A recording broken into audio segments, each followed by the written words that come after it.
Il y a environ 145 millions d'années, la planète Terre était un monde méconnaissable. Les continents étaient encore en mouvement, s'éloignant lentement les uns des autres après la rupture du supercontinent Pangée. Là où s'étend aujourd'hui l'Amérique du Nord, une mer intérieure divisait le continent en deux. L'Afrique et l'Amérique du Sud commençaient à peine à se séparer et dans ce qui deviendrait l'Europe, des archipels et des mers peu profondes recouvraient de vastes plaines. C'était une époque de volcans actifs, de forêts tropicales humides et de mers chaudes. L'air était chargé de dioxyde de carbone et les températures moyennes globales dépassaient de plusieurs degrés celles d'aujourd'hui. Il n'existait pas de calotte polaire. La Terre était une immense serre. Les paysages du Crétacé allaient de déserts brûlants à des forêts de conifères, de fougères gigantesques et de cicadacées qui dominaient les vallées. Dans les régions équatoriales, l'humidité était dense et la vie végétale se développait avec une force irrésistible. Pour la première fois dans l'histoire, les plantes à fleurs apparaissaient et commençaient à modifier l'équilibre écologique. Leur couleur et leur arôme attiraient de nouveaux types d'insectes pollinisateurs qui à leur tour nourrissaient de petits reptiles et des oiseaux. Toute la planète vibrait d'une énergie biologique en expansion. Sur cette terre vivante régnaient les dinosaures. Certains atteignaient des dimensions incroyables, des titans de plus de 30 mètres de long qui se déplaçaient lentement à travers les plaines, laissant des traces qui pétrifient encore aujourd'hui le temps. D'autres, agiles et féroces, parcourèrent les forêts humides ou les côtes, chassant des proies aussi rusées qu'eux. Mais les dinosaures n'étaient pas une espèce unique. Ils formaient une légion de lignées diverses, adaptées à chaque environnement, à chaque climat, à chaque recoin de la planète. Il existait des herbivores au long cou qui se nourrissèrent dans les cimes des arbres, comme les Alamosaurus, des cuirassés couverts de plaques osseuses, comme les Ankylosaurus, des prédateurs colossaux tels que le Tyrannosaurus rex, et de petits chasseurs vivant en meute comme les Vélociraptors. Dans les mers du Crétacé, la suprématie avait aussi ses maîtres. Les mosasaures, reptiles marins gigantesques au corps serpentin et aux mâchoires garnies de dents acérées, chassaient parmi des bancs de poissons préhistoriques et de requins primitifs. Parmi eux nageaient les Elasmosaurus, dont les coups si longs pouvaient s'incurver dans l'eau pour surprendre leur proie, ainsi que les ammonites, mollusques à coquilles spiralées flottant tels des navires silencieux. Les océans formaient un univers à part, aussi violent et exubérant que la surface terrestre. Dans les cieux, la domination appartenait aux ptérosaures, reptiles volants dont l'envergure dépassait celle de tout oiseau actuel. Le Quetzalcoatlus, avec des ailes de 12 mètres, planait au-dessus des déserts et des côtes, descendant parfois pour capturer des poissons ou de la charogne. À leur côté, les premiers véritables oiseaux commençaient à peupler les forêts, descendant direct de petits dinosaures théropodes. Ils battaient des ailes couvertes de plumes primitives, apprenant à conquérir l'air sur une planète encore dominée par des géants. La vie au Crétacé était un équilibre entre force, instinct et adaptation. Chaque créature vivait au bord du danger, dans un environnement susceptible de changer en quelques jours. Les éruptions volcaniques étaient fréquentes, les tremblements de terre ouvraient des fissures dans le sol et les tempêtes tropicales pouvaient dévaster des kilomètres de végétation en quelques heures. Mais au milieu de cette violence naturelle, la biodiversité atteignit son apogée. Jamais auparavant, et peut-être jamais après, la Terre n'avait abrité une telle variété de formes de vie coexistantes à la même époque. Dans les plaines de ce qui serait aujourd'hui la Mongolie, des troupeaux de Protocératops se déplaçaient à la recherche de végétation fraîche. En Amérique du Nord, les forêts riveraines étaient repeuplées de Tricératops, d'Edmontosaurus et de l'inconfondable Tyrannosaurus rex. En Amérique du Sud, le Giganotosaurus dominait les plaines de Patagonie, tandis que les Argentinosaurus, les plus grands animaux terrestres ayant jamais existé, avançaient lentement en laissant derrière eux des arbres brisés et des nuages de poussière. En Afrique, le Spinosaurus, à moitié chasseur terrestre et à moitié nageur, patrouillait les rivières tel un prédateur amphibie. L'air était rempli de sons, trilles aigus de petites créatures, rugissements qui faisaient trembler le sol, bourdonnements d'insectes géants et grondements lointains du tonnerre. Sous la surface, reptiles et mammifères primitifs se cachaient entre racines et pierres. Plus haut, des nuages épais couvrèrent parfois le soleil et des pluies chaudes transformaient les vallées en marécages temporaires où les dinosaures venaient boire et chasser. C'était un monde saturé de vie, où chaque jour commençait et se terminait avec la même certitude. La survie dépendait de la vigilance. Rien de tout cela n'était statique. Les rivières changeaient de cours, les volcans modifiaient le climat, et les mers intérieures montaient et redescendaient comme des poumons respirant au rythme de la planète. Les migrations des grands herbivores bouleversaient le paysage telles des tempêtes vivantes, suivies de près par des prédateurs profitant de la moindre opportunité. Chaque aube apportait un nouveau cycle, une lutte renouvelée entre la nécessité de se nourrir et l'obligation de ne pas être dévoré. Et lorsque la nuit tombait, le monde ne s'endormait pas totalement. Dans l'obscurité, les petits mammifères émergeaient pour ronger, creuser et chasser 2 insectes. Certains, au corps couvert de poils, deviendraient les futurs héritiers de la Terre, bien qu'à cette époque ils ne fussent que des ombres parmi les géants. L'aube de l'ère des géants. Le soleil n'a pas encore entièrement dépassé l'horizon du Crétacé. L'air est dense, chargé d'humidité, et une légère brume s'étend entre les troncs des forêts primitives. Le sol, couvert de feuilles et de boue, respire sous le poids des créatures qui commencent à se déplacer. C'est l'heure où les grands herbivores s'éveillent avant que la chaleur ne rende le paysage insupportable. La température frôle à peine les 20 degrés, mais dans quelques heures, le soleil transformera la vallée en un four tropical. Au bord d'une plaine boueuse, un groupe d'Edmontosaurus, les hadrosaures à bec de canard, émergent de la végétation. Leurs corps lourds avancent en groupe, poussant l'air avec un rythme lent et constant. Leur queue se balance comme un contrepoids, tandis qu'ils lèvent la tête vers la cime des arbres. Là, les nouvelles feuilles ont poussé après une nuit humide, et la première tâche du jour commence, se nourrir sans être vue. Plus loin, parmi des fougères hautes comme un homme, un tricératops secoue la poussière de sa collerette osseuse. Sa peau rugueuse brille sous les premiers rayons de l'aube. Ses 3 cornes, acérées et courbées, étincellent par moments comme si elles reflétaient du feu. À ses côtés, d'autres membres de son groupe observent les environs. Aucun mouvement suspect, mais les sens restent en alerte. Les troupeaux herbivores du Crétacé connaissaient le prix de la distraction. L'aube réveillait aussi les chasseurs. Au loin, un rugissement retentit depuis la forêt. Il est profond, long et résonne comme un tonnerre à travers les collines. Les Edmontosaurus s'immobilisent. Les tricératops lèvent la tête. Rien ne bouge pendant quelques secondes. Le son vient d'une zone plus élevée, encore dominée par les ombres. Là, un Tyrannosaurus rex avance entre les arbres. Sa respiration forme de la vapeur en heurtant l'air froid. C'est le premier mouvement du jour pour l'un des prédateurs les plus meurtriers de la planète. Il ne chasse pas encore, il ne fait que patrouiller sur son territoire. Mais sa simple présence suffit à plonger la forêt entière dans le silence. À l'autre extrémité de l'écosystème, les plus petits sont actifs bien plus tôt. Troodon, long d'à peine 2 mètres, se déplace avec agilité entre les buissons. Son cerveau, plus grand proportionnellement que celui de n'importe quel autre dinosaure, analyse l'environnement avec une intelligence surprenante. Il cherche insectes et petits mammifères, sa vision adaptée à la pénombre lui permettant de détecter le moindre mouvement parmi les feuilles. L'aube est son moment idéal. Les grands se réveillent lentement et la lumière faible lui offre un avantage évolutif. Dans les zones marécageuses, l'aube offre un spectacle différent. Dans une large rivière qui serpente à travers la jungle, les eaux bouillonnent de vie. Poissons préhistoriques, tortues géantes et amphibiens colossaux émergent pour respirer. Parmi eux flotte un Deinosuchus, crocodile de plus de 10 mètres, immobile, seuls ses yeux dépassant de l'eau. Sa peau épaisse se confond avec la boue et la végétation flottante. À quelques mètres, un jeune hadrosaure se penche pour boire. Le silence se brise en un instant. Une explosion d'eau, le craquement d'os, puis la rivière retrouve son calme. L'aube ne pardonne pas l'imprudence.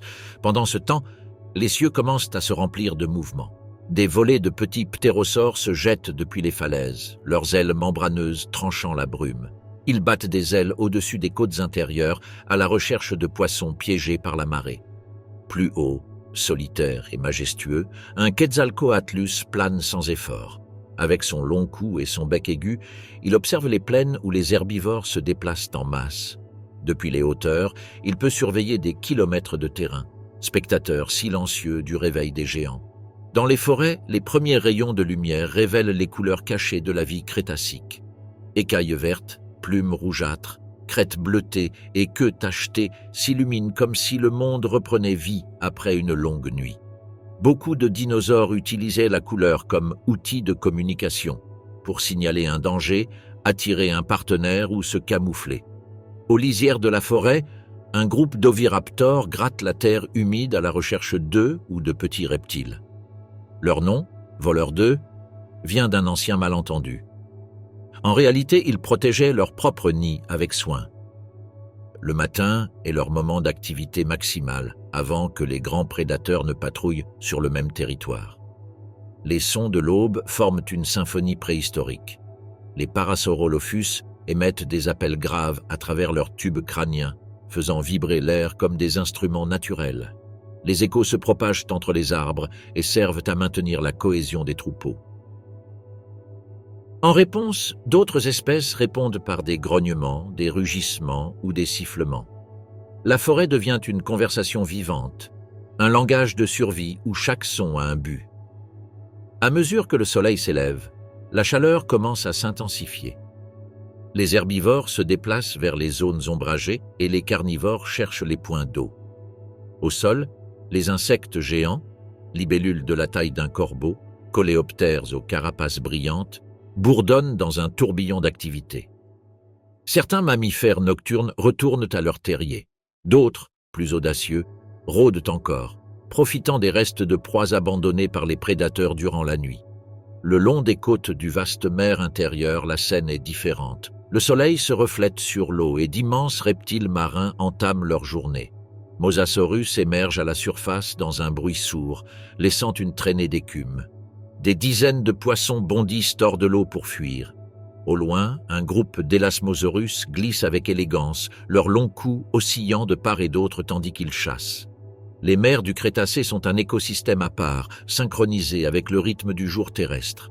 La lumière marque la frontière entre sécurité et danger. À mesure que l'aube avance, les vallées se remplissent de mouvements. Des troupeaux entiers migrent lentement vers les zones de pâturage. Les ombres raccourcissent, la chaleur commence à monter depuis le sol, et les premiers signes de fatigue apparaissent chez les plus grands animaux. La journée ne fait que commencer, mais pour survivre dans ce monde, chaque heure compte. Routine d'alimentation. Le soleil domine déjà le ciel du Crétacé. L'air vibre de chaleur et du bourdonnement des insectes. C'est l'heure de la plus grande activité, le moment où la vie se concentre sur un seul besoin, se nourrir, avant que la chaleur extrême n'oblige à chercher l'ombre ou un refuge. Des forêts humides aux côtes boueuses, chaque espèce remplit son rôle dans le cycle de la faim et de la survie. Dans une prairie couverte de fougères géantes, un troupeau d'Edmontosaurus avance lentement. Leur bec aplati coupe feuilles et jeunes pousses, les broyant grâce à une batterie de dents alignées en rangées. Ces herbivores pouvaient remplacer des milliers de dents au cours de leur vie, une adaptation nécessaire pour traiter l'immense quantité de végétation qu'ils ingéraient chaque jour. Chaque individu consomme des centaines de kilos de plantes, et le mouvement du troupeau laisse derrière lui un chemin de tiges brisées et de branches dépouillées. C'est une scène silencieuse, sauf pour le frottement constant des corps et le claquement rythmique des dents en train de mâcher. Dans les zones boisées, plus sombres, un autre géant se nourrit avec une élégance primitive. Un titanosaurus à long cou et au corps colossal arrache des branches entières aux cimes des arbres. Sa tête se balance comme une grue, couvrant plusieurs mètres à chaque mouvement. Les feuilles disparaissent dans sa bouche immense et sont broyées par un système digestif d'une efficacité remarquable. Ses estomacs fonctionnaient comme de véritables réacteurs biologiques, où les plantes fermentaient pendant des jours avant de devenir énergie. Autour de lui, de petits herbivores comme les Leaelinasaura profitent des restes.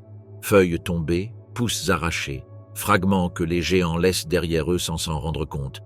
Plus bas, au bord d'un lac intérieur, un groupe d'Ankylosaurus se nourrit avec une tranquillité apparente. Ils utilisent leur bec pour couper herbes dures et arbustes, tandis que leur corps cuirassé brille sous les plaques osseuses. Chaque pas est lourd et leur queue terminée par une massue oscille comme un avertissement permanent. Personne n'ose les déranger. La végétation disparaît lentement sous leur régime grossier mais constant, et lorsqu'ils s'en vont, le paysage semble labouré par une tempête. À l'inverse, les carnivores vivent sur le fil du danger. Pour eux, la nourriture ne reste pas immobile et ne pousse pas sur les arbres. Elle bouge, fuit et mord. Sur une plaine ouverte, un Tyrannosaurus rex avance avec des mouvements contrôlés, presque silencieux. Son odorat détecte la senteur sucrée du cadavre d'un hadrosaure, probablement victime d'une attaque précédente ou d'une chute durant la nuit. Il approche avec prudence, renifle l'air, puis enfonce son museau dans la chair tendre du cou. Ses dents, plus longues que des couteaux de boucher, s'enfoncent dans un craquement humide. La scène attire les charognards. De petits troudons et des oiseaux primitifs s'approchent à distance prudente, attendant leur tour. Le géant mange lentement, déchirant muscles et os, marquant le territoire de sang et d'odeur. Tous les carnivores ne sont pas aussi patients. Aux lisières de la forêt, un groupe de Dakotaraptors se déplace en silence parmi la végétation. Ils chassent en groupe, communiquant par de brefs cris et des mouvements de tête. Leurs proies préférées sont les jeunes herbivores, les retardataires qui se séparent des troupeaux. Lorsqu'ils repèrent un jeune Pachycéphalosaurus distrait, la chasse commence. Les rapaces l'encerclent. L'un le distrait de face tandis qu'un autre saute sur son flanc. En quelques secondes, le sol se tache de sang et le silence revient. La viande sera partagée entre tous. Les plumes de leur corps se hérissent et leurs yeux fixés sur l'horizon cherchent déjà la prochaine proie. Dans le royaume des omnivores, l'alimentation est une question d'opportunité. Un oviraptor gratte le sable humide près d'un nid. Ses griffes trouvent des œufs, certains cassés, d'autres intacts. Il ne distingue pas les siens de ceux des autres reptiles. Il brise la coquille avec son bec et avale rapidement. Autour de lui, de petits mammifères profitent des restes, fouinant parmi les fragments. Ailleurs dans la forêt, un troudon rôde près d'un arbre tombé. Dans l'écorce humide, il découvre larves et termites. Sa langue pointue et ses doigts agiles en font un spécialiste. Rien n'est gaspillé au Crétacé.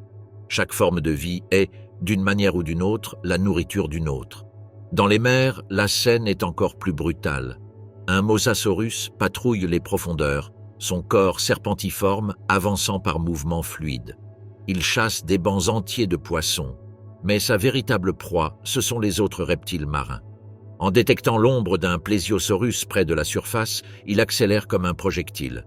L'embuscade ne dure que quelques secondes. La morsure brise des côtes, le sang se mêle à l'eau, et le silence revient tandis que les courants dispersent les restes. Plus haut, les ammonites flottent, indifférents au drame, se nourrissant de plancton et de petits crustacés, perpétuant un cycle invisible mais essentiel à l'équilibre de l'océan. Toutes les stratégies n'impliquent pas la force. Certaines espèces prospèrent grâce à la ruse. Dans les zones arides, de petits ornithomimus parcourent les plaines à la recherche de fruits tombés et de carcasses desséchées. Leur vitesse leur permet d'échapper à presque toutes les menaces, et leur régime flexible fait d'eux des survivants nés. Aux marges de la forêt, des bandes d'oiseaux primitifs descendent sur les restes d'une chasse récente, picorant tendons et graisse avec une précision millimétrique. Leurs cris remplissent l'air tandis que les insectes, attirés par l'odeur, se joignent au festin. Chaque espèce du Crétacé, des géants aux plus infimes, participe à un réseau alimentaire parfait. Les plantes nourrissent les herbivores nourrissent les carnivores, les charognards nettoient les restes et rendent les nutriments au sol. Rien n'est gaspillé, rien ne s'arrête. La quête de l'eau. La chaleur de midi tombe sur la terre comme une couverture de feu. Le soleil du Crétacé, implacable et proche, évapore l'humidité des feuilles et transforme les vallées en miroirs d'air tremblant. En ces heures brûlantes, l'eau vaut plus que n'importe quel territoire. Les rivières se contractent, les marais se changent en bourbiers et chaque créature, grande ou petite, doit prendre des risques pour boire. Sur la plaine nord-américaine, un troupeau de tricératops avance en formation serrée. Le sol craque sous leur poids. Leurs pas soulèvent des nuages de poussière qui se dispersent dans l'air brûlant. Ils connaissent le chemin. Ils le parcourent à chaque saison, guidés par l'odeur de l'eau qui coule encore sous la surface. Les individus les plus âgés marchent en tête, suivis des petits qui trébuchent dans les ombres de leurs parents. Par moments, une tête se lève pour humer le vent. Les prédateurs savent, eux aussi, que la soif conduit les proies vers les mêmes lieux et la route vers la rivière est un piège bien connu. À mesure que le troupeau approche, l'air change. L'humidité augmente et le bourdonnement des insectes indique la proximité de l'eau. Mais le silence est dangereux. Sur la rive, camouflé parmi les roseaux et les troncs tombés, repose un Deinosuchus, le crocodile colossal du Crétacé. Seuls ses yeux dépassent de l'eau trouble. Il attend sans bouger, tel un rocher vivant. Les herbivores s'avancent prudemment, reniflant, enfonçant leurs pattes dans la boue. L'un d'eux se penche et boit. Un instant plus tard, la surface explose. Le rugissement de l'eau déchire l'air et un nuage de boue engloutit la scène. Le crocodile entraîne sa proie au fond sans laisser de traces. Le reste du troupeau recule en poussant des brammements, agitant l'air dans un tumulte de panique. La rivière se calme de nouveau et le prédateur retourne à sa patience infinie. Plus au sud, les marécages du Crétacé forment un labyrinthe de vie. Les eaux stagnantes reflètent les troncs des fougères arborescentes et les rives sont couvertes de traces de toutes sortes. Ankylosaurus et Edmontosaurus boivent côte à côte, protégés par le nombre et l'habitude. Autour d'eux, voltigent des insectes gros comme des pigeons, et de petits oiseaux primitifs picorent les parasites sur leur dos. Chaque gorgée est un acte mesuré. Une seconde d'inattention peut signifier la mort. Sous l'eau, des ombres se déplacent lentement.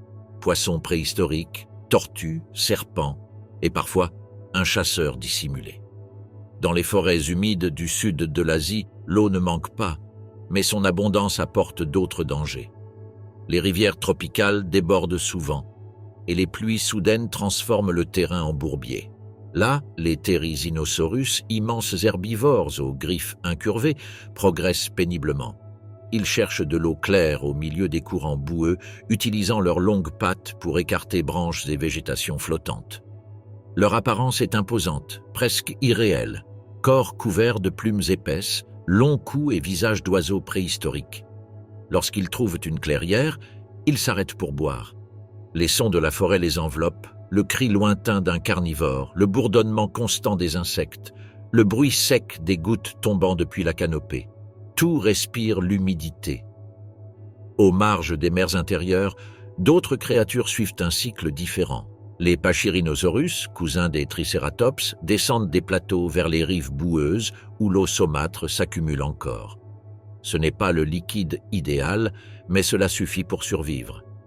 Parmi eux marchent des oiseaux primitifs qui profitent des flaques pour chasser des insectes piégés. Dans les airs, les ptérosaures planent en cercle, attendant qu'une carcasse flotte jusqu'à la rive. Là où il y a de l'eau, il y a de la vie et de la mort. Les carnivores en ont besoin eux aussi, bien que leur approche soit différente. Le Tyrannosaurus rex boit avec prudence, conscient que son poids peut le faire s'enfoncer dans la boue. Ses pas provoquent des ondes à la surface du lac, effrayant poissons et amphibiens. Lorsqu'il plonge son museau, son reflet déformé vacille à la surface. En repartant, son odeur demeure dans l'air, et pendant des heures, aucun autre animal n'osera approcher. Plus petits, les Dromaeosaurus et Troodon fouillent les bords de l'eau, cherchant des proies inattentives, bondissant entre racines et boue. Ici, boire n'est pas une nécessité paisible, c'est une lutte silencieuse. Dans le monde marin, la relation à l'eau est absolue.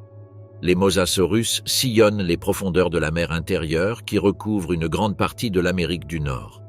Ils ne boivent pas, ils chassent.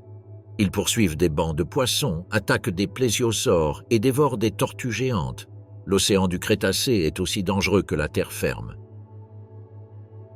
Les Elasmosaurus, plus lents mais agiles grâce à leur cou interminable, remontent à la surface pour respirer. Là, des nuées de ptérosaures plongent pour pêcher, brisant l'eau en un instant. Chacun dépend de l'autre, chaque goutte est un théâtre de lutte. Lors des sécheresses saisonnières, les rivières deviennent des filets de boue et les lagunes disparaissent. Alors commencent les migrations. Des troupeaux entiers d'herbivores marchent pendant des jours en suivant des routes ancestrales. Le sol se fissure sous leur passage et l'air se remplit de poussière. Les carnivores les suivent à distance, profitant des faibles qui restent en arrière. Le paysage devient un désert d'os, un témoignage de la dépendance universelle à l'eau. La vie du Crétacé est soumise à son caprice. Là où elle coule, elle fleurit. Là où elle se retire, tout meurt. Aux dernières heures de l'après-midi, le soleil descend et la chaleur commence à s'atténuer. L'eau restante brille comme du métal liquide sous la lumière dorée. Les herbivores regagnent les ombres, les chasseurs se reposent et le monde semble s'immobiliser un instant. Mais dans ce calme se cache le prochain cycle. Les groupes se reforment, les petits cherchent refuge et les espèces sociales renforcent leurs liens avant la tombée de la nuit. Société et art. Le soleil descend lentement sur les vallées du Crétacé, teintant l'air d'un éclat doré. La chaleur commence à céder et la vie se réorganise. Les créatures ayant survécu à la canicule du Midi se regroupent à nouveau.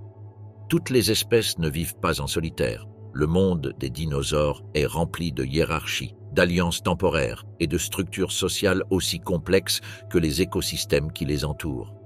En ces heures tempérées, les groupes se déplacent avec une synchronie qui semble chorégraphiée par la nature elle-même. Sur la plaine nord-américaine, un immense troupeau d'Edmontosaurus se dirige vers les terrains de pâturage du soir. Ils sont des centaines, peut-être des milliers, se mouvant comme un seul corps. Les petits se trouvent au centre, protégés par les adultes, tandis que les individus âgés marchent sur les flancs. Chaque rugissement grave ou coup de queue transmet un signal. Avertissement, ordre ou simple coordination. Les empreintes laissées dans la boue forment des chemins qui, avec le temps, deviennent des sentiers permanents utilisés par des générations successives. Cet ordre n'est pas le fruit du hasard. La survie de l'individu dépend du groupe. À l'extrême sud du continent, un groupe d'Argentinosaurus parcourt une plaine verdoyante sous un ciel orangé. Chacun pèse plus de 70 tonnes et leurs pas font vibrer la terre. Mais ils ne voyagent pas seuls. De petites bandes d'oiseaux primitifs voltigent au-dessus d'eux, se nourrissant des insectes soulevés par le mouvement des géants. Entre leurs pattes se déplacent de petits Notosuchus, reptiles qui profitent des restes de plantes écrasées. C'est un écosystème ambulant où chaque espèce trouve sa fonction autour du colosse. Les Triceratops, en revanche, s'organisent comme des clans familiaux. Les femelles protègent les petits en formant un cercle défensif tandis que les mâles patrouillent le périmètre. Leur communication est constante, grognements, coups de corne contre corne, souffles qui emplissent l'air de vapeur. Ces créatures n'étaient pas de simples masses de muscles et d'os, elles possédaient des instincts de coopération et des stratégies collectives. Affronter un individu revenait à affronter tout le groupe. Les fossiles trouvés en position défensive montrent que, même face à des prédateurs colossaux comme le Tyrannosaurus rex, les Triceratops restaient unis jusqu'au bout. Aux lisières de la forêt, les Pachycephalosaurus se regroupent en petits groupes dominés par de jeunes mâles. Ils se reconnaissent par les coups qu'ils échangent avec leurs têtes voûtées, un mélange de compétition et de communication. Ce n'est pas toujours de la violence. Parfois, ce sont des rituels pour définir les hiérarchies ou renforcer les liens. Les femelles et les petits observent, apprenant le langage des chocs. Lorsqu'un individu est vaincu, il se retire sans être poursuivi. Le troupeau fonctionne comme un microcosme discipliné, où l'ordre prévient le chaos. Mais tous les dinosaures ne comptèrent pas sur la force du groupe. Les grands prédateurs, comme le Tyrannosaurus rex ou le Giganotosaurus, étaient solitaires par nature. La compétition pour la nourriture les obligeait à maintenir une distance. Leur territoire pouvait s'étendre sur des dizaines de kilomètres, marqués par des empreintes, des restes et des odeurs. Ils ne s'approchaient d'autres de leur espèce que pour la reproduction ou la dispute. En revanche, les chasseurs moyens comme les Dakotaraptors ou Vélociraptors développaient des stratégies collectives. Leurs mouvements coordonnés, déduits des traces fossiles et de la disposition des proies, révèlent un comportement de chasse en groupe similaire à celui des loups modernes. Chaque membre avait un rôle: flanc, distraction ou attaque finale. Une société construite sur l'efficacité de l'instinct. Les herbivores cuirassés, tels que Ankylosaurus et Euoplocephalus, préféraient une existence solitaire. Ils n'avaient pas besoin du groupe, leur corps était une forteresse. Pourtant, en période de sécheresse ou de migration, plusieurs individus pouvaient être observés se déplaçant ensemble, partageant routes et signaux d'avertissement. Leurs queues terminées par des massues n'étaient pas que des armes. Elles étaient des signaux visuels indiquant danger ou calme. Un mouvement rapide suffisait pour que le reste comprenne qu'un danger approchait. Les dinosaures de petite taille ont également développé la vie sociale comme outil de survie. Les ornithomimus, agiles et rapides, se déplaçaient en groupes compacts pour désorienter les prédateurs. Les bandes pouvaient tourner et se disperser à l'unisson, créant un effet optique qui trompait les poursuivants. Les oviraptors, quant à eux, montraient un comportement étonnamment parental. Les fossiles trouvés sur leur nid ailes étendues sur les œufs suggèrent une forme précoce de soins collectifs. Chaque individu protégeait sa zone, mais le groupe restait proche, comme une colonie d'oiseaux en gestation. Dans les airs, la coopération existait aussi. Les ptérosaures chassaient en bandes coordonnées, survolant les côtes à la recherche de poissons. Certains plongeaient en piqué, d'autres attendaient que le mouvement pousse la proie vers des zones plus superficielles. La synchronisation était précise, presque mathématique. Dans la mer, les Elasmosaurus nageaient parfois par paires, peut-être comme défense contre les plus grands Mosasaurus qui les guettaient depuis les profondeurs. Même les prédateurs marins partageaient les zones de chasse lorsque l'abondance le permettait. La frontière entre compétition et coopération était floue. L'instinct de groupe ne servait pas seulement à assurer la nourriture ou la défense, il transmettait aussi le savoir. Les routes migratoires, les sites de nidification, les horaires sûrs pour boire étaient appris par observation. Les petits imitaient les adultes dès leur premier jour. Les traces fossiles montrent de petits pas suivant les grands, comme une chorégraphie gravée dans la pierre. Dans ces empreintes perdure la mémoire d'une vie sociale s'étendant bien au-delà de l'individu. Au crépuscule, lorsque la lumière devient rouge et que l'air se refroidit, les groupes commencent à se reformer. Les troupeaux d'herbivores se concentrent dans les zones ouvertes pour passer la nuit, tandis que les prédateurs rôdent aux marges des ombres. Les hiérarchies se réaffirment. Le chef mange en premier, les jeunes se réfugient au centre, les sentinelles restent en alerte. Le paysage entier semble s'organiser selon un même rythme, où coopération et vigilance ne font qu'un. Communication et langage corporel. Le crépuscule tombe sur les plaines du Crétacé, et avec lui, la symphonie la plus ancienne de la Terre se fait entendre. Ce n'est pas le silence qui domine le paysage, mais un langage vaste et diversifié qui résonne entre montagnes, jungles et marais. Les dinosaures, loin d'être des créatures muettes, communiquaient à travers une gamme de sons, de postures et de couleurs exprimant avertissement, désir, leadership ou peur. Chaque espèce avait sa propre façon de parler, et l'air lui-même semblait vibrer de leur message. Au loin, sur une prairie ouverte, un troupeau de Parasaurolophus s'organise tandis que la lumière faiblit. Leurs longues crêtes tubulaires se dressent comme des antennes sur l'horizon. Lorsqu'un individu émet un son grave, profond et résonnant, l'air tremble. C'est un appel audible à plusieurs kilomètres. Les tonalités varient selon l'intention. Un son long et soutenu convoque le groupe. Un autre plus court et aigu avertit du danger. Les crêtes, creuses à l'intérieur, fonctionnent comme des trompettes naturelles. Les scientifiques modernes les considèrent comme des instruments de communication aérienne capables de moduler des fréquences inaudibles pour l'oreille humaine. Au Crétacé, ces rugissements étaient l'équivalent d'une voix collective. Plus près de la forêt, les tricératops communiquent également, mais leur langage est physique. Les cornes s'entrechoquent, les crêtes se dressent, les corps s'inclinent. Chaque mouvement transmet de l'information. Lorsque le chef d'un groupe lève la tête et émet un puissant souffle, les autres répondent en baissant le regard. C'est un signal de calme, un ordre silencieux pour rester ensemble. À l'inverse, un coup sec de corne contre le sol avertit « quelque chose approche ». Ces créatures combinaient force et structure sociale avec un code corporel sophistiqué. La survie dépendait autant du muscle que de l'interprétation de ses gestes. Dans les forêts humides, les sons sont plus subtils. Les troodons, petits et rapides, utilisent claquements, sifflements et postures pour communiquer pendant la chasse. Leurs yeux grands et brillants reflètent la lumière du crépuscule, tandis qu'ils échangent des signaux à travers la végétation. Un mouvement latéral du cou, un battement rapide des ailes, un changement de position de la queue, tout a un sens. C'est le langage des chasseurs intelligents, une forme de stratégie sans mots. La précision de leurs mouvements suggère coopération, planification et même tromperie. Là où le rugissement du géant impose la peur, le murmure du petit impose la ruse. Dans le ciel, les ptérosaures utilisent son strident et mouvement d'ailes pour communiquer entre eux. Les études des fossiles indiquent qu'ils possédaient des sacs résonateurs dans le crâne, capables d'émettre des cris perçants. Du haut des airs, un Quetzalcoatlus plane et émet une série de notes courtes qui font écho entre les falaises. C'est un signal territorial, un avertissement pour les autres mâles survolant la zone.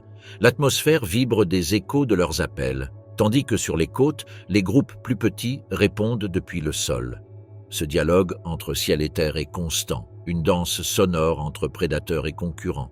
Certains messages ne nécessitent pas de son. Dans la pénombre de la forêt, un oviraptor déploie ses ailes couvertes de plumes et les agite rapidement. Face à lui, une femelle répond en levant le cou et en montrant la coloration rougeâtre de sa gorge. C'est un rituel de parade, mais aussi une démonstration de santé et de force. Les couleurs étaient des mots visibles. Au Crétacé, la pigmentation des plumes, des écailles ou des crêtes pouvait communiquer autant qu'un rugissement. Les teintes vives servaient à attirer un partenaire, tandis que les motifs sombres servaient à intimider ou se camoufler. Sur les plaines, certains herbivores avaient des bandes contrastées leur permettant de se reconnaître dans la foule, comme des insignes naturels gravés dans la peau. Le langage de la peur existait aussi. Lorsqu'un ankylosaurus détecte un danger, tout son corps devient un message. Il se tend, s'accroupit et fait tourner lentement sa massue osseuse. L'arme décrit un arc dans l'air, visible à plusieurs mètres. C'est un avertissement clair. Tout prédateur approchant sait à quoi s'attendre. À quelques mètres, un groupe d'ornithomimus lève la tête à l'unisson et émet des cris courts et répétitifs. Les petits se précipitent vers le centre du groupe. La peur se propage comme un langage universel, instinctif, aussi efficace que n'importe quelle parole. Dans les marais, les Therizinosaurus, aux bras longs et aux griffes énormes, adoptent des postures impressionnantes pour défendre leur territoire. Ils étendent leurs membres sur les côtés et arquent le cou, donnant l'illusion d'un corps encore plus grand. Si l'intrus ne recule pas, la confrontation est immédiate. Ces démonstrations visuelles évitent les combats inutiles. Le langage corporel est un outil de négociation entre géants. Dans un monde où chaque rencontre peut être mortelle, la communication visuelle économise énergie et vie. Les sons du Crétacé étaient variés, rugissements faisant trembler la terre, grincements métalliques, sifflements, vibrations transmises par le sol. Beaucoup de dinosaures percevaient des fréquences basses impossibles à l'oreille humaine. Certains, comme les sauropodes, produisaient des infrasons se propageant à travers le sol, permettant la communication sur des kilomètres. Les troupeaux entiers pouvaient rester coordonnés même sans se voir, se déplaçant comme un seul organisme guidé par les vibrations de la planète. Pendant la nuit, ce langage s'intensifie. Les créatures diurnes se retirent, mais les chasseurs nocturnes émergent. Les troodons et les premiers mammifères utilisent des sons plus courts et discrets, adaptés au silence. La forêt vibre de craquements et de claquements. Au loin, les échos des grands herbivores résonnent comme des avertissements croisés entre espèces différentes. Vu à travers le temps, le Crétacé n'était pas un monde de cris chaotiques, mais une conversation constante entre des milliers de formes de vie, chacune disant ce qu'il fallait pour survivre. Prédateurs en embuscade. La nuit est tombée sur le Crétacé. L'air est épais, tiède, chargé d'humidité. Au loin, les grondements d'un orage se dissipent dans les vallées et l'éclat lointain des éclairs illumine par instants les corps immobiles des géants endormis. Mais tous ne reposent pas. C'est l'heure des chasseurs. Le silence qui domine la plaine est trompeur. Sous la pâle lumière de la lune, les prédateurs glissent comme des ombres parmi les fougères. Chaque feuille qui bouge, chaque insecte qui bourdonne peut les trahir. Les herbivores, regroupés en troupeaux compacts, respirent avec inquiétude. Leurs sens sont en alerte. Le danger peut venir de n'importe quelle direction, et le Crétacé ne pardonne pas à ceux qui baissent la garde. Au nord, un Tyrannosaurus rex se déplace entre les arbres. Sa taille rend la furtivité impossible, mais l'obscurité le protège. Chaque pas résonne doucement sur le sol humide, et son odorat, capable de détecter le sang à plusieurs kilomètres, le guide vers une zone où se reposent des Edmontosaurus. Ses yeux, adaptés à la pénombre, captent le moindre mouvement. Il n'a pas besoin de courir. Sa force réside dans la patience. Il s'arrête, écoute et attend que le vent change de direction. Une seule rafale peut révéler sa présence. Tout autour, la nuit respire, et le prédateur attend. Plus au sud, dans les forêts humides bordant une rivière, un groupe de Dakotaraptors guette un jeune cératopsien. Leur chasse est différente, coordonnée, précise, silencieuse. Ils communiquent par de brefs claquements et des mouvements de tête. L'un avance à gauche, un autre se cache derrière un tronc tombé. Quand la proie se penche pour boire, l'embuscade se déclenche. Un rugissement bref, un saut, un coup sec. Les griffes incurvées déchirent la chair, les cris s'éteignent sous le bruit des ailes battantes. En quelques secondes, la jungle retrouve son silence, seulement interrompu par le craquement des os. La chasse coopérative des raptors révèle une intelligence presque militaire, stratégie, synchronisation et efficacité létale. Dans les marais, un autre chasseur attend son moment. Sous la surface de l'eau, le Deinosuchus reste immobile. Fossile vivant, ce géant reptilien de plus de 10 mètres combine la patience d'un prédateur avec la force d'un cataclysme. Il sait que la chaleur du jour obligera les herbivores à retourner à l'eau, et lorsque ce moment viendra, il attaquera. L'attente peut durer des heures ou des jours. Mais dans le Crétacé, le temps est une arme. Quand enfin la boue s'agite et qu'une ombre se penche pour boire, le monstre surgit dans une explosion d'écume et de boue. L'impact est si violent que le son se propage dans la vallée comme un tonnerre, puis le silence. Seule l'eau, retrouvant lentement son calme tandis que le prédateur traîne son butin dans l'obscurité. Sur les côtes, les chasseurs marins s'éveillent également. Le Mosasaurus, maître de l'océan intérieur, glisse sous la surface avec des mouvements ondulants. Son corps est une machine à tuer, mâchoires articulées, nageoires puissantes, vues perçantes même dans les profondeurs. Il chasse les Elasmosaurus et les tortues géantes, mais attaque aussi ses congénères. Dans les mers du Crétacé, il n'y a pas d'alliés, seulement des concurrents. Parfois, la surface de l'eau se teinte de rouge sous la lumière de l'aube. Les vagues entraînent restes de nageoires et os sur le rivage, et les ptérosaures descendent pour s'emparer des dépouilles. Sur la terre ferme, d'autres prédateurs plus petits adoptent des tactiques différentes. Les Troodons, chasseurs nocturnes au cerveau volumineux et aux yeux adaptés à l'obscurité, se déplacent silencieusement parmi les broussailles. Leur proie, les petits mammifères et insectivores qui surgissent quand les géants dorment. Ils chassent avec précision chirurgicale, utilisant leurs mains agiles pour attraper et leurs dents fines pour percer. Leur ouïe détecte les vibrations du sol et leurs mouvements sont si rapides qu'ils laissent à peine de traces. Si le Tyrannosaurus symbolise la puissance, le Troodon représente l'intelligence pure.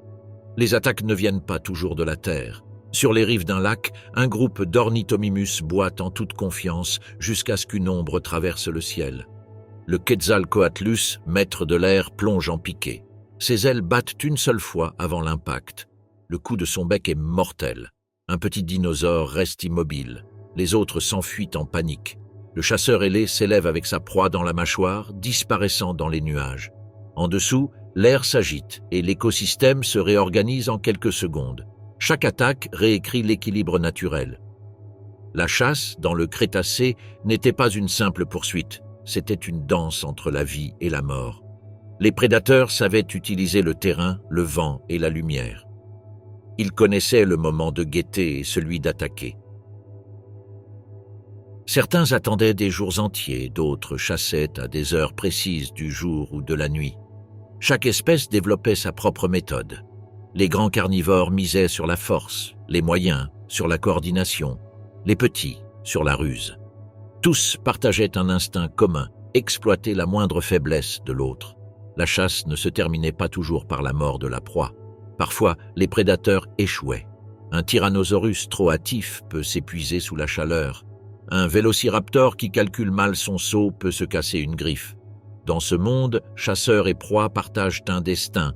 La survie est une épreuve quotidienne et une seule erreur peut signifier la fin. Les empreintes fossiles racontent ces histoires invisibles. Poursuites interrompues par une flaque, traces de lutte dans la boue, marques de dents sur des os déjà secs. Chaque fossile témoigne d'une chasse qui a autrefois ébranlé la terre. À l'horizon, la nuit commence à se dissoudre. Les premières teintes de l'aube colorent les nuages et le vent change de température. Les prédateurs, rassasiés ou frustrés, se retirent dans l'ombre. Les herbivores recommencent à se déplacer, flairant l'air avant de s'aventurer dans les clairières. Le cycle se répète, immuable, jour après jour, pendant des millions d'années. Stratégie de défense. L'aube revient sur le Crétacé. La lumière dorée filtre à travers les arbres humides, illuminant des corps immobiles qui s'éveillent après la longue nuit.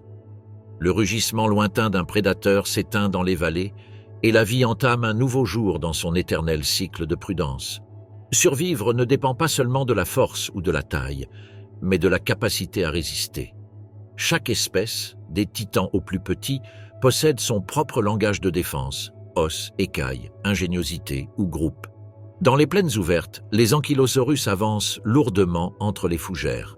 Ils ressemblent à des forteresses vivantes. Leur peau est recouverte de plaques osseuses fusionnées au squelette comme une armure médiévale. Chaque mouvement produit un léger grincement, comme la pierre frottant contre la pierre. À l'extrémité de leur queue, la massue osseuse se balance lentement, lourde et mortelle. Un coup peut briser les pattes d'un Tyrannosaurus rex ou écraser son crâne. Mais la défense de l'ankylosaurus n'est pas seulement physique, elle est dissuasive. Sa silhouette blindée et sa posture basse le rendent presque intouchable. Les prédateurs l'observent avec respect, conscients qu'une telle proie pourrait transformer la chasse en blessure fatale. Plus loin, les tricératops se regroupent près d'un ruisseau. Leurs 3 cornes s'élèvent comme des lances étincelantes sous le soleil levant. En formation, les adultes forment un mur vivant autour des petits. Quand un carnivore s'approche trop près, les têtes s'inclinent et les souffles remplissent l'air. Si l'ennemi insiste, l'attaque est immédiate. Une charge coordonnée, un rugissement assourdissant et le fracas du sol sous des dizaines de tonnes en mouvement. Les blessures fossiles découvertes sur les crânes de Tyrannosaurus montrent que ces affrontements étaient réels et souvent mortels. La défense, au Crétacé, pouvait être aussi violente que la chasse. Dans les forêts du sud, le Therizinosaurus impose une autre forme de protection. Son corps est couvert de plumes épaisses et ses bras, disproportionnés, se terminent par des griffes courbées d'1 mètre. Personne n'ose l'affronter de front. Bien qu'herbivore, sa silhouette monstrueuse éloigne même les prédateurs moyens. Lorsqu'il se sent menacé, il se dresse sur ses pattes arrière et arque ses bras, montrant l'éclat de ses griffes sous la lumière. C'est un avertissement ancestral, un rappel que la défense est parfois pure intimidation. Les espèces petites maîtrisent également l'art de survivre. Les Leaelina saura, petits herbivores des régions australes, utilisent le camouflage comme bouclier. Leurs couleurs terreuses se confondent avec le feuillage et les ombres. Face au danger, ils restent immobiles, comptant sur l'illusion. Leurs yeux, grands et adaptés à la pénombre, détectent le mouvement avant que le prédateur ne les remarque. S'ils sont découverts, ils courent en zigzag, disparaissant entre racines et buissons. Dans un monde de géants, leur défense est l'invisibilité. Dans les airs, les créatures ailées possèdent leur propre arsenal. Les plus petits ptérosaures volent en groupes serrés. Lorsqu'un Quetzalcoatlus les menace depuis les hauteurs, ils se compactent en un tourbillon, tournant en cercle comme un seul corps. Les volets confondent la vue du chasseur, qui ne distingue pas une proie individuelle. Certains changent brusquement de direction, tandis que d'autres s'élèvent vers la lumière du soleil, aveuglant momentanément l'attaquant. La défense aérienne repose sur la synchronisation. Ce qui semble chaos est en réalité précision collective. Dans les océans intérieurs, la lutte pour survivre prend une échelle titanesque. Les Elasmosaurus, aux coups interminables, utilisent la profondeur comme refuge. Quand un Mosasaurus les détecte, ils descendent dans les zones les plus sombres, où l'eau dense amortit le mouvement. Parfois, ils se cachent parmi les bancs de poissons ou utilisent leurs coups flexibles pour confondre l'ennemi. L'océan Crétacé n'offre pas de véritable cachette, mais l'adaptabilité est la seule défense contre le prédateur suprême de la mer. Les troupeaux, sur terre ferme, multiplient leurs chances. Les Edmontosaurus, dépourvus de cornes ou de griffes, misent sur le nombre. Leur survie repose sur la coordination. Quand un Tyrannosaurus apparaît à l'horizon, la réaction est immédiate, rugissement d'alerte, corps regroupés, petits au centre. Les individus les plus forts occupent les bords, formant un mur vivant qui bouge à l'unisson. Si l'un tombe, le reste continue. Ce comportement collectif transforme la faiblesse individuelle en force stratégique. Au Crétacé, même la vulnérabilité pouvait s'organiser. D'autres défenses étaient chimiques ou auditives. Certains dinosaures émettaient des sons graves ou frappèrent leur queue pour faire trembler le sol, dissuadant les prédateurs. Les vibrations servaient à avertir et à intimider. Dans les régions volcaniques, certaines espèces herbivores utilisaient le sol chaud et fumant pour masquer leur odeur, se recouvrant de boue ou de cendres. La nature fournissait les outils, et les espèces apprenaient à les utiliser instinctivement. Dans les nids, la défense prenait une autre dimension. Les oviraptors protégeaient leurs œufs en déployant leurs ailes comme des boucliers, se camouflant dans les ombres du sol. Les fossiles figent cette image éternelle, un corps recourbé, ailes déployées, sur un cercle de vie future. En revanche, certains reptiles préféraient enterrer leurs œufs et les abandonner, confiant leur destin à la terre. La défense pouvait être une stratégie de soin ou d'abandon. Dans les deux cas, l'objectif était le même, perpétuer l'espèce. Même les colosses, Titanosaurus et Argentinosaurus, dépendaient de la défense passive. Leur taille était leur bouclier. Aucun prédateur n'osait attaquer un adulte de 70 tonnes, mais les petits étaient une autre affaire. C'est pourquoi les troupeaux voyageaient ensemble. Les géants protégeaient les petits avec leur corps, les entourant comme des murailles vivantes. Sous leurs ombres, les prédateurs perdaient leur courage. La défense la plus efficace était celle qui n'avait pas besoin d'être utilisée. Chaque espèce du Crétacé développait un équilibre entre vulnérabilité et résistance. La défense n'était pas un acte unique, mais un comportement continu, un instinct qui façonnait corps, habitudes et sociétés entières. Et bien que les armes fussent diverses, cornes, queues, boucliers, couleurs ou astuces, elles partageaient toutes une vérité, l'ennemi ne disparaissait jamais. Le rôle des sens. Sur une planète où chaque instant pouvait signifier la différence entre la vie et la mort, les sens étaient l'arme la plus précise. La nature les avait affinés à la perfection, donnant à chaque créature la perception exacte que son environnement exigeait. L'aube éclaire une prairie humide. Un tricératops lève la tête tandis que l'air vibre du bourdonnement des insectes. Ses narines, énormes et profondes, se dilatent à l'inspiration. Il peut détecter l'odeur de la végétation fraîche à des centaines de mètres, mais aussi celle du sang porté par le vent. Les herbivores dépendent de l'odorat autant que les prédateurs. Chaque molécule d'air apporte des nouvelles de l'environnement. Au Crétacé, sentir était une forme de voir. Les vents changeants étaient des messagers, et les animaux les interprétaient comme on lit le langage invisible du monde. À quelques kilomètres, un Tyrannosaurus rex suit une piste. Son odorat est légendaire. Les études suggèrent qu'il possédait l'un des bulbes olfactifs les plus grands de toutes les créatures terrestres. Il peut percevoir l'odeur d'une proie blessée à plusieurs kilomètres. Sa tête s'incline, sa respiration s'accélère. Chaque particule flottant dans l'air est une coordonnée. Il n'a pas besoin de voir, ni d'entendre. L'odeur le guide. Il avance lentement, guidé par l'instinct chimique de la chasse. Dans l'air, le parfum métallique du sang devient une boussole infaillible. Les prédateurs moyens, comme le Dakotaraptor ou le Vélociraptor, s'appuient davantage sur la vue. Leurs yeux, grands et frontaux, leur permettent de calculer les distances avec une précision millimétrique. Leur perception binoculaire leur donne un avantage mortel. Ils peuvent estimer la vitesse et la trajectoire d'une proie en mouvement. Dans les forêts, où la lumière se filtre par fragments, leurs pupilles s'ajustent rapidement.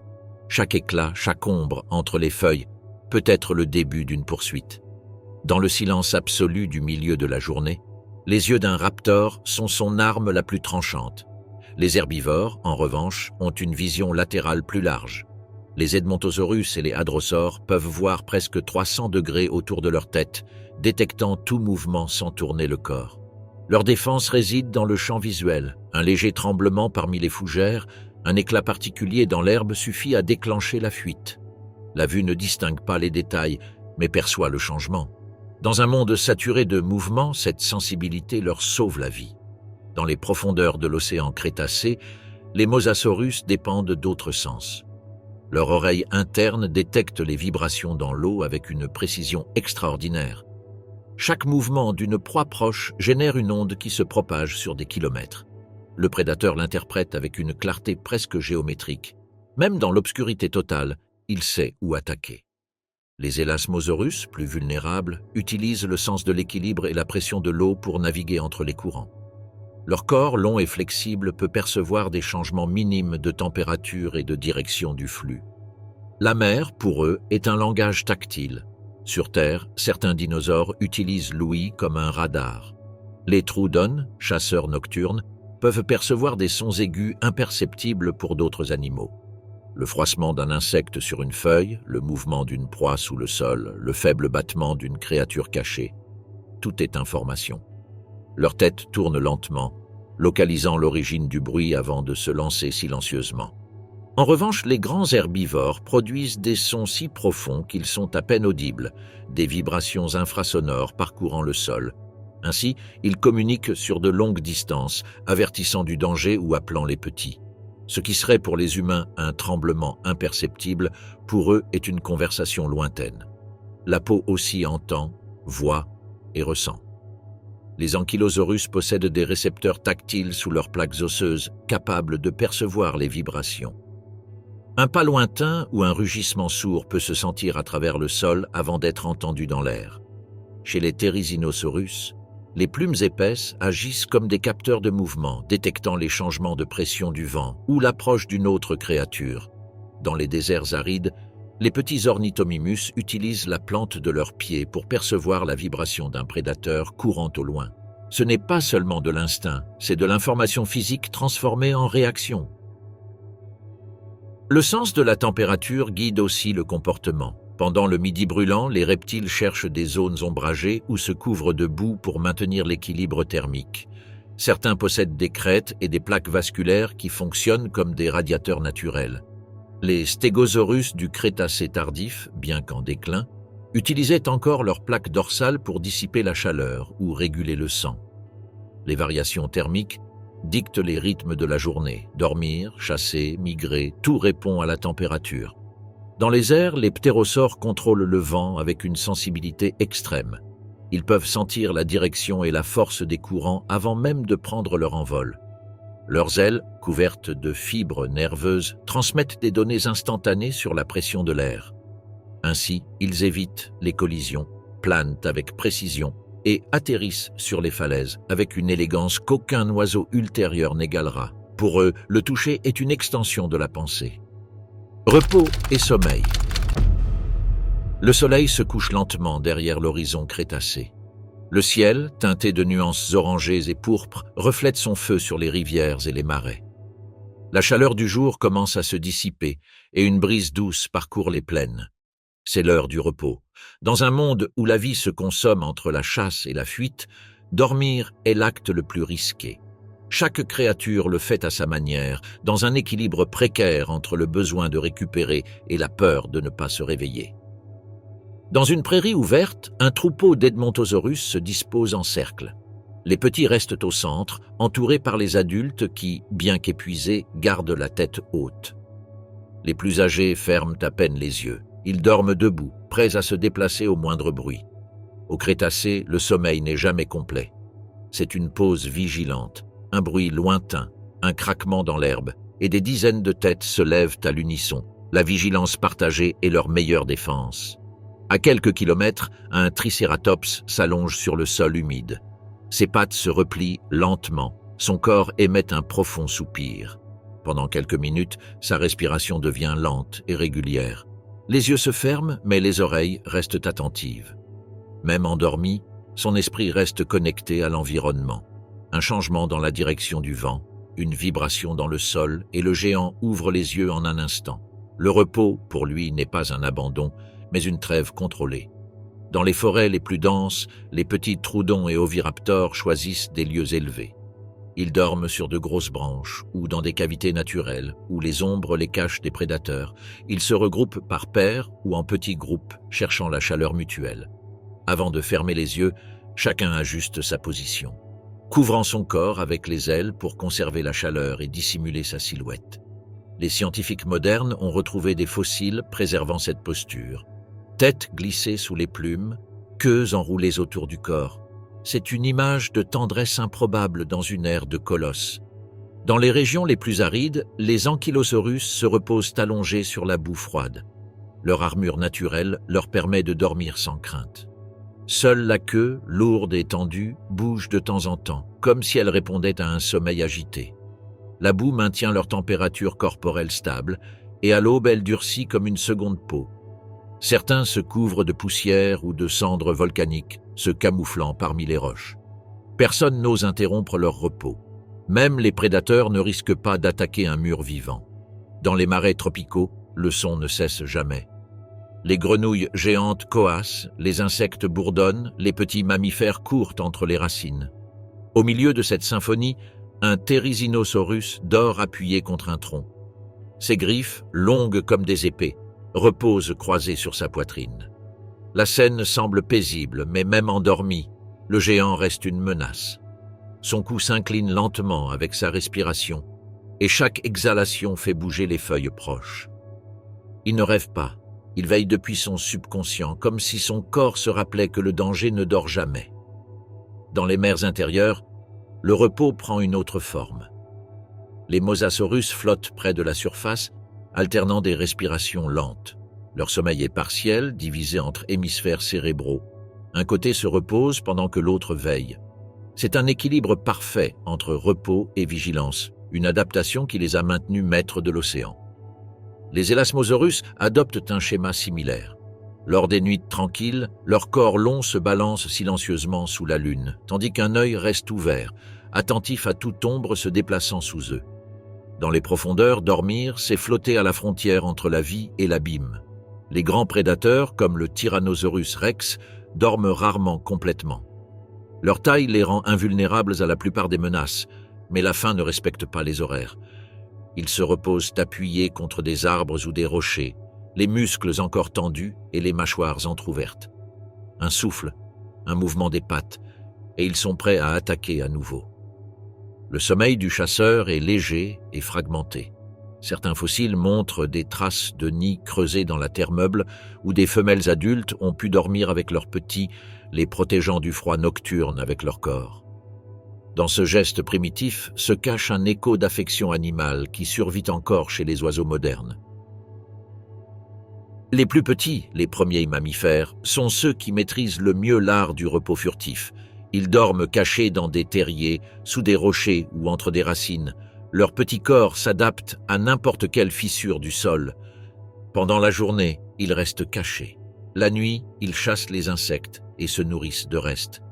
Leur sommeil, bref et profond, est la seule pause dans une vie de discrétion constante. Dans leurs yeux fermés, se devine l'avenir des mammifères, une lignée évolutive qui apprendra à maîtriser le repos sans être dévoré. Au fil de la nuit, le paysage entier entre dans un état de calme tendu. Les sons s'atténuent, les eaux se calment, les prédateurs rôdent en silence. Certains dinosaures se reposent en groupe, d'autres s'isolent sur des zones élevées. Les étoiles se reflètent dans les lacs comme des regards immobiles. Le monde semble figé, mais sous cette tranquillité se cache une vigilance incessante. Dormir au Crétacé n'était pas un luxe, c'était un pari quotidien contre l'extinction. Cycle de migration. L'air de l'aube est dense et frais. Au loin, une ligne de silhouettes se découpe sur l'horizon. Une procession interminable de géants herbivores avançant lentement vers le nord. C'est le début de la saison humide et les migrations commencent. Chaque année, poussés par la sécheresse, l'abondance ou la mémoire génétique, les dinosaures du Crétacé entreprennent des voyages qui traversent des continents entiers. Le paysage change sous leurs pas. Là où ils marchent, naissent des sentiers, se forment des mares et les forêts s'ouvrent. La terre elle-même semble se déplacer avec eux. Dans les plaines américaines, les troupeaux d'Edmontosaurus et de Triceratops suivent des routes ancestrales qui les conduisent vers les vallées les plus fertiles. Les sols du sud commencent à sécher, et le vent apporte l'odeur de la poussière. Les plus âgés reconnaissent les signes, le changement de direction des courants, l'absence d'insectes, la diminution des pluies. Alors, le groupe se met en marche. Les petits avancent entre les adultes, protégés par un mur de corps. Le rythme est constant, inébranlable. Ils avancent jour et nuit, guidés par le besoin de trouver de l'eau. Les traces des migrations restent gravées dans la boue et se pétrifient avec le temps. Des millions d'années plus tard, ces marques racontent encore l'histoire d'un voyage collectif. Les grandes empreintes à l'avant, les plus petites au centre, les traces de chute ou de repos composent toutes une symphonie fossilisée du mouvement. Les paléontologues modernes les lisent comme les chapitres d'un livre écrit par le sol lui-même. À l'autre bout du monde, les Argentinosaurus et autres titanosaures entreprennent des trajets encore plus vastes. Leur taille monumentale exige une nourriture constante et les forêts du sud ne suffisent plus. Ils avancent lentement vers des zones plus tempérées où fougères et conifères poussent en abondance. Chaque pas, écrase des arbres, ouvre des clairières et laisse derrière lui une trace de destruction et de renouveau. Derrière eux, les petits herbivores suivent leur chemin, se nourrissant des restes. Dans ce monde, la migration n'est pas seulement un déplacement, c'est la force qui maintient l'équilibre écologique. Tous les voyageurs ne marchent pas. Dans les cieux, les ptérosaures migrent également. Ils suivent les courants chauds et les vents saisonniers, traversant les mers intérieures séparant les continents. Ils accompagnent les routes des herbivores depuis les airs, profitant des restes laissés derrière eux. Depuis leur hauteur, le monde apparaît divisé entre jungles et déserts, mers et chaînes de montagnes récemment nées. Les ailes s'ouvrent et se ferment avec un rythme précis, adapté à un voyage de milliers de kilomètres. Ce sont les témoins du changement perpétuel. Dans les océans, les Mosasaurus et les Elasmosaurus suivent la température de l'eau. Lorsque les mers du nord se refroidissent, ils descendent vers des régions tropicales. Leur sens de l'orientation dépend du magnétisme terrestre et des courants salins. Les mers gestantes cherchent des zones plus chaudes et profondes, où leurs petits peuvent naître sans la menace des prédateurs. Ces migrations sous-marines sont aussi vastes et silencieuses que celles sur Terre, invisibles sous les vagues, mais aussi essentielles que celles des géants terrestres. Les migrations ne répondent pas seulement au climat, elles suivent aussi le cycle de la vie. Les femelles de nombreuses espèces recherchent des zones spécifiques pour nicher, revenant aux mêmes endroits génération après génération. Les oviraptors, par exemple, retournent dans les vallées sablonneuses où leurs ancêtres ont laissé des œufs des siècles plus tôt. Ils creusent des nids avec précision et les défendent avec ferveur. La fidélité au lieu d'origine est une constante, une mémoire ancestrale traversant le temps. Les migrations étaient également des moments d'opportunité pour les prédateurs. Les Tyrannosaurus rex suivaient les troupeaux à distance, attendant les retardataires ou les blessés. Parfois, les empreintes fossiles montrent la trace parallèle du chasseur et de la proie, parcourant les mêmes chemins pendant des jours entiers. Le Crétacé était un théâtre de mouvements continus. Chaque créature, des géants aux insectes, répondait à un rythme naturel régissant son destin. Le voyage n'était pas sûr. Rivières, montagnes, tempêtes et volcans interrompaient les routes. Les plus faibles tombaient, devenant nourriture pour d'autres. Les pluies torrentielles effaçaient les chemins tracés et les marécages engloutissaient des corps entiers. Pourtant, les troupeaux persistaient. Leur avancée ne s'arrêtait ni devant la peur ni devant la fatigue. Les migrations étaient le pouls de la planète. Tant qu'elles continuaient, la vie se renouvelait. Lorsque le climat changeait brusquement, certaines espèces modifiaient leur route ou ne survivaient pas à l'effort. Les fossiles racontent l'histoire de groupes qui n'atteignirent jamais leur destination. Des cadavres pétrifiés alignés vers le nord, comme s'ils marchaient encore vers un horizon disparu. Ce sont des monuments naturels à l'instinct qui poussaient les géants, avancer, même si le monde s'effondrait autour d'eux. Quand la saison des pluies se terminait, les troupeaux revenaient, les traces fraîches se superposaient aux anciennes et le cycle se refermait. Le soleil retombait sur les corps fatigués, reposant près des rivières, satisfaits pour un temps. Mais le calme ne durait pas longtemps. Les saisons changeaient, les territoires se disputaient, et l'impulsion la plus puissante du Crétacé réapparaissait, celle de créer une nouvelle vie. Reproduction et élevage. La saison chaude a atteint son point le plus stable. Les pluies ont assoupli le sol, les rivières recommencent à couler avec force et la végétation déborde de pousses tendres. C'est le moment choisi par de nombreuses espèces du Crétacé pour l'acte le plus risqué de tous, donner naissance à une nouvelle génération. Sur une planète dominée par les prédateurs, les tremblements de terre, les inondations et les changements climatiques brusques, pondre un œuf revenait à parier contre le temps. Dans une plaine sablonneuse, un groupe de Maiasaura travaille le sol avec patience. Les femelles creusent des nids circulaires, peu profonds, qu'elles recouvrent ensuite de plantes et de boue. Le nom de cette espèce, qui signifie « bonne mère lézard », n'est pas un hasard. Les fossiles montrent des nids organisés en colonies, très proches les uns des autres, comme s'il s'agissait d'une grande crèche préhistorique. Chaque femelle dépose une douzaine d'œufs, les dispose soigneusement et les couvre de matière végétale qui, en se décomposant, produit de la chaleur. C'est une couveuse naturelle, une astuce évolutive permettant de maintenir la température sans rester constamment dessus. À proximité, les mâles patrouillent le périmètre. La reproduction, dans ce cas, est un effort communautaire. Toutes les espèces ne manifestent pas ce soin. Certains petits théropodes, comme certains oviraptors, déposent leurs œufs en anneaux parfaits et se pelotonnent dessus, utilisant leurs ailes emplumées comme couverture protectrice. Les fossiles les ont immortalisés dans cette posture, comme des parents surpris par une catastrophe. Leurs yeux se sont peut-être fermés sur un futur qui n'est jamais arrivé, mais le geste témoigne d'un instinct puissant, la défense de la descendance. C'est la même logique que des millions d'années plus tard exhiberont les oiseaux modernes. Mais le Crétacé n'était pas un monde de maternité idyllique. Beaucoup de dinosaures pondaient leurs œufs et s'en allaient. Certains gigantesques sauropodes, comme les titanosaures, déposaient des centaines de petits œufs dans de vastes champs de nidification et ne revenaient jamais. Leur stratégie était différente, la quantité plutôt que le soin. Si 100 œufs étaient pondus, peut-être un ou deux survivraient jusqu'à l'âge adulte. C'était une course de probabilité brutale mais efficace. La simple abondance de la ponte saturait l'environnement. Prédateurs et charognards se nourrissaient d'une partie, et il restait néanmoins une fraction capable de grandir. Les œufs étaient des trésors convoités. Autour des nids rôdaient troodons, petits mammifères nocturnes, reptiles opportunistes et même d'autres dinosaures omnivores. Une minute d'inattention pouvait signifier la perte de toute la ponte.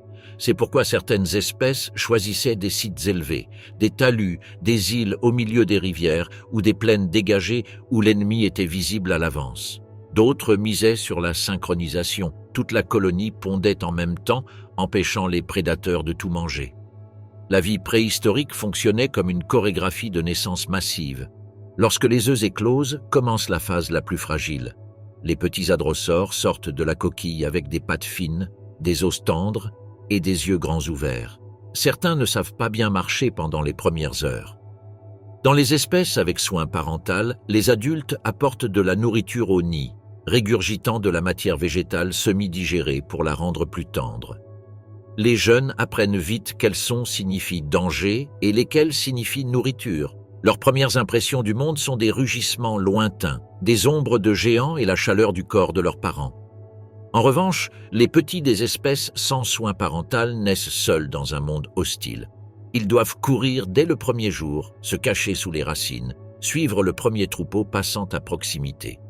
Leur petite taille est leur camouflage. Parmi les fougères et les buissons bas, un dinosaure nouveau-né peut passer inaperçu pour un tyrannosaurus, mais pas pour un troodon. La mortalité est très élevée. Seuls les plus rapides, les plus discrets ou ceux qui trouvent des refuges naturels voient un second lever de soleil. Les rituels de parade faisaient aussi partie de ce cycle. Certains théropodes, avec des plumes colorées sur les bras et la queue, effectuaient des démonstrations visuelles pour attirer un partenaire. Ils étendaient les membres, secouaient la queue, émettaient des sons profonds et répétitifs. La sélection sexuelle agissait déjà au Crétacé. Les individus les plus voyants, les plus forts ou ayant les meilleurs chants avaient plus de chances de se reproduire. Dans les espèces avec crête ou cornes, comme Pachycephalosaurus ou Triceratops, les affrontements entre mâles pouvaient déterminer qui avait le droit de copuler. Les marques de coups sur les crânes fossilisés témoignent de ces combats. Dans les mers, le cycle n'était pas très différent. Les reptiles marins recherchaient des zones plus sûres pour mettre bas. Certaines espèces pondent des œufs sur terre, d'autres donnent naissance à des petits vivants dans l'eau qui naissent prêts à nager. Il n'existait pas de nid au fond de l'océan pouvant les protéger. Là, la seule protection était la vitesse. Les petites répliques de Mosasaurus se lançaient dans le monde entouré de prédateurs 3 fois plus grands. Beaucoup ne survivaient pas au premier jour, mais celles qui réussissaient héritaient de tout un océan. La reproduction impliquait également des rivalités. Les nids d'une espèce pouvaient coïncider avec le territoire d'une autre. Sur une même plaine, Maiasaura, oviraptors et de petits mammifères concouraient pour des sites sûrs. Parfois, les herbivores écrasaient involontairement les nids des plus petits. Parfois, les carnivores profitaient de cette concentration pour se nourrir. Le Crétacé ne préparait pas le terrain pour l'arrivée de la vie nouvelle. Il la jetait d'un coup dans le même monde cruel où vivaient les adultes. Pourtant, la vie s'imposait. Chaque saison de nidification renouvelait la vallée. Les sons changeaient. Il n'y avait plus seulement des rugissements graves et des appels de troupeaux, mais aussi des cris aigus de petits réclamant de la nourriture. L'après-midi, les ombres des adultes s'allongeaient sur les nids comme des toiles protectrices. Certains groupes restaient plus longtemps près des lieux de ponte, jusqu'à ce que les petits atteignent une certaine taille. D'autres migraient et les laissaient derrière, confiant que leurs instincts les guideraient vers la survie. Compétition avec d'autres espèces. Le soleil de midi tombe verticalement sur les forêts et les plaines du Crétacé. La Terre vibre sous le mouvement de millions de créatures qui partagent un même monde, mais pas un même destin. Les dinosaures dominent la surface, mais ils ne sont pas seuls. Dans l'air, dans l'eau et sous le sol, d'autres formes de vie prospèrent. Reptiles, oiseaux primitifs, mammifères furtifs et insectes colossaux. Chacun cherche sa place dans un écosystème saturé de vie, où la compétition est aussi féroce que la chasse. Dans les cieux de ce qui serait aujourd'hui la Mongolie, les ptérosaures planent entre des courants thermiques invisibles. Leurs ailes membraneuses s'étirent comme des voiles de chair, leur bec s'incline pour détecter le mouvement au sol. Depuis les hauteurs, ils observent des troupeaux de protocératops se déplaçant entre les dunes. Quand un jeune se sépare, l'un des chasseurs ailés plonge en piqué. Le coup est rapide, mais avant que le ptérosaure puisse s'élever, un vélociraptor émerge de l'ombre et se jette sur lui. Les griffes incurvées s'enfoncent dans la membrane de l'aile et le prédateur terrestre revendique la proie aérienne. Au Crétacé, le ciel et la terre n'étaient pas des frontières, c'étaient des fronts de guerre. Dans les océans intérieurs, les mosasaurus patrouillent dans les profondeurs. Ils sont les rois de la mer, mais leur suprématie n'est pas absolue. D'autres prédateurs, comme les requins préhistoriques et les élasmosaurus, partagent le même territoire. Parfois, leur rencontre se termine en combat. Les eaux se teintent de rouge et les restes flottent pendant des jours. Les mers du Crétacé sont des champs de bataille invisibles où les grands chasseurs se dévorent entre eux. Mais elles sont aussi un refuge pour des créatures plus petites. Ammonites, crustacés et poissons osseux survivent dans les crevasses, recyclant les déchets des géants. Là, la compétition est un cycle fermé. La vie et la mort se confondent dans un même mouvement. Dans les marais côtiers, la rivalité prend une autre forme. Les dinosaures herbivores doivent partager le territoire avec les reptiles amphibies revenant de l'eau. Le Deinosuchus, crocodile colossal de plus de 10 mètres, domine les rives mais doit surveiller constamment les pas des Therizinosaurus et Hadrosauridae qui envahissent sa zone de chasse. Les herbivores cherchent de l'eau, le prédateur de la viande. Entre eux se trace une frontière invisible qui se rompt chaque jour. Chaque rencontre se termine par une fuite, un rugissement ou le silence soudain de la boue engloutissant une victime. Plus haut, dans les forêts denses, les insectes règnent en miniature. Des libellules aux ailes de la taille d'un corbeau voltigent entre les troncs, tandis que des coléoptères brillants couvrent le sol. Leur présence est constante. Ils fertilisent, dévorent, transforment. Les dinosaures les ignorent, mais dépendent d'eux plus qu'ils ne l'imaginent. Les plantes à fleurs, récemment apparues, ont besoin de pollinisateurs, et les insectes, dans leur compétition pour le nectar, façonnent l'évolution végétale. La véritable révolution du Crétacé ne se trouve pas dans les rugissements, mais dans le bourdonnement de ces créatures minuscules qui transformeront à jamais la relation entre faune et flore. Parmi les arbres, d'autres compétiteurs s'adaptent en silence. Les premiers mammifères se déplacent la nuit, profitant des restes de nourriture, des œufs abandonnés et des refuges que les géants n'utilisent pas. Ils paraissent insignifiants, mais sont habiles. Leur odorat aigu, leur ouïe précise et leur sang chaud leur permettent de résister au froid et à l'obscurité. Ils chassent les insectes, volent des œufs, stockent de la nourriture. Ils ne rivalisent pas directement avec les dinosaures, mais se meuvent dans leurs ombres, attendant. Ce sont les héritiers invisibles d'un monde qu'ils ne savent pas encore qu'ils posséderont un jour. Dans les cieux, la compétition atteint de nouvelles hauteurs. Les premiers vrais oiseaux, descendants de petits théropodes, commencent à occuper le territoire des ptérosaures. Leurs plumes légères et leur capacité à manœuvrer entre les arbres les rendent implacables. Là où les ptérosaures ont besoin d'espace et de vent, les oiseaux prospèrent dans des vallées étroites et des forêts. La frontière entre reptiles et oiseaux s'estompe et la lutte pour le ciel devient le prélude d'une nouvelle ère. Au fil des millénaires, les ailes à plumes remplaceront celles de peau.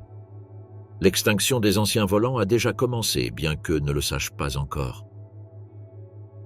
Sur Terre, les herbivores ne se contentent pas de rivaliser avec les prédateurs, mais aussi entre eux. Les Triceratops défendent des territoires de pâturage contre les troupeaux d'Edmontosaurus. Leurs cornes et crêtes, au-delà d'armes, sont des outils d'intimidation. Chaque espèce revendique sa zone de fourrage et lorsque les ressources se raréfient, le conflit devient inévitable. Les fossiles montrent des traces d'affrontements entre individus de la même espèce. Fractures, blessures cicatrisées, os déformés. La compétition ne se fait pas toujours entre ennemis, parfois c'est entre égaux. Même les plantes sont en concurrence. Les conifères luttent contre les angiospermes récemment apparus. Les fleurs attirent insectes et oiseaux primitifs, se multipliant rapidement, tandis que les vieilles forêts de pins reculent. Le Crétacé est un temps de transition écologique. La vie se diversifie, se mélange, se défie. Les écosystèmes deviennent plus denses et complexes. Chaque nouvelle forme de vie pousse une autre vers l'extinction. Le crépuscule et la nuit au Crétacé. Le jour agonise. Le soleil descend sur un horizon couvert de jungles et de marais et le ciel commence à s'embraser de tons cuivre, violet et sang. Les ombres des géants s'allongent sur la terre humide, déformée par la vapeur qui s'élève des rivières. C'est le moment où la chaleur se dissipe et où l'air se remplit de murmures. La vie du Crétacé ne s'arrête pas à la chute du soleil, elle change simplement de protagoniste. Les Edmontosaurus retournent lentement vers les clairières où ils se reposeront en groupe. Leur corps, baignés de lumière orangée, se déplacent dans un silence lourd, fatigué. Les petits trottent près de leur mère, et le sol vibre au rythme de leurs pas. Les Tricératops soulèvent de la poussière en formant des cercles défensifs. La journée de broutage se termine et la surveillance commence.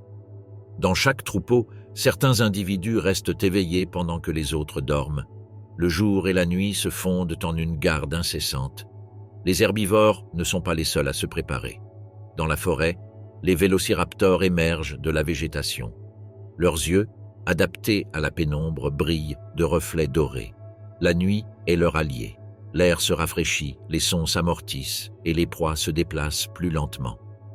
Dans le silence, les chasseurs tracent des routes invisibles, suivant les traces laissées par le jour. Leurs plumes se hérissent au moindre bruit et chaque pas entre les feuilles humides est calculé avec précision. La chasse nocturne est sur le point de commencer. Les insectes prennent le relais du monde visible. Ils bourdonnent par vagues, formant des nuages lumineux autour des marais où les gaz du sol brillent comme des feux follets. Les libellules géantes survolent l'eau, chassant des moustiques de la taille d'un doigt humain. Autour d'elles, les premières grenouilles du Crétacé coassent bruyamment, marquant leur territoire entre racines et flaques. L'air vibre d'une symphonie de cris, de coassements et de battements d'ailes, le pouls vivant d'un écosystème qui ne dort jamais. Dans les cieux, les plus petits ptérosaures profitent de la dernière lumière pour pêcher. Leurs ombres se projettent sur les rivières comme des cerfs-volants noirs. Puis, un à un, ils se retirent vers les falaises où ils nichent. Certains s'accrochent aux rochers en roulant leurs ailes comme des manteaux. Plus haut, les premiers vrais oiseaux continuent à être actifs. Leur vol est erratique, léger, accompagné de triques aigus. Là où les reptiles ailés se reposent, les oiseaux prennent le relais de l'obscurité. Dans les eaux de la mer intérieure, la lumière s'éteint plus rapidement. Les mosasaurus remontent à la surface pour respirer. L'air frais de la nuit condense leur souffle et chaque expiration forme un nuage blanc au-dessus des vagues. En dessous d'eux, des bancs entiers de poissons bioluminescents illuminent les profondeurs de reflets verts et bleus. L'obscurité de l'océan n'est pas complète, elle palpite. Dans cette lueur silencieuse, le chasseur se déplace comme une ombre ancienne. La nuit, dans la mer, est un théâtre de lumière qui cache plus qu'il ne révèle. Sur la terre ferme, les plus petites créatures réclament leur moment. Les mammifères nocturnes sortent de leur terrier. Avec des corps couverts de poils, des museaux sensibles et des yeux adaptés à la pénombre, ils parcourent le sol à la recherche d'insectes, d'œufs ou de restes. Leurs mouvements sont rapides, presque invisibles. Ce sont les ombres d'un futur encore lointain. Pendant que les géants dorment, ils prospèrent en silence, apprenant à survivre dans les interstices d'un monde qui ne les remarque pas. Le vent nocturne transporte des odeurs lointaines. La douceur des fleurs fraîchement ouvertes, l'arôme de la boue chaude, le métal du sang séché. L'essence des prédateurs s'aiguise. Au loin, un rugissement brise le calme. Un Tyrannosaurus rex revendique son territoire. Le son parcourt les vallées et rebondit sur les collines. Les herbivores frissonnent. Personne ne le voit, mais tous l'entendent. Dans la nuit du Crétacé, le rugissement d'un chasseur est une frontière invisible. Les étoiles commencent à dominer le ciel, se reflétant dans les eaux calmes des lacs. Certains petits dinosaures, comme les Ornithomimus, s'aventurent pour boire sous la lune. Ils se déplacent avec une prudence extrême, conscients que les Deinosuchus guettent immobiles sous la surface. Le silence absolu précède l'attaque. Un éclaboussement, un cri bref, et l'eau se referme. Le cycle continue. Au-delà des vallées, les volcans crachent un feu lent. Les éruptions lointaines teintent le ciel de rouge, et les nuages de cendres se mêlent à l'éclat des étoiles. Dans les forêts, la lueur rougeâtre crée des ombres mouvantes, comme si le monde entier respirait.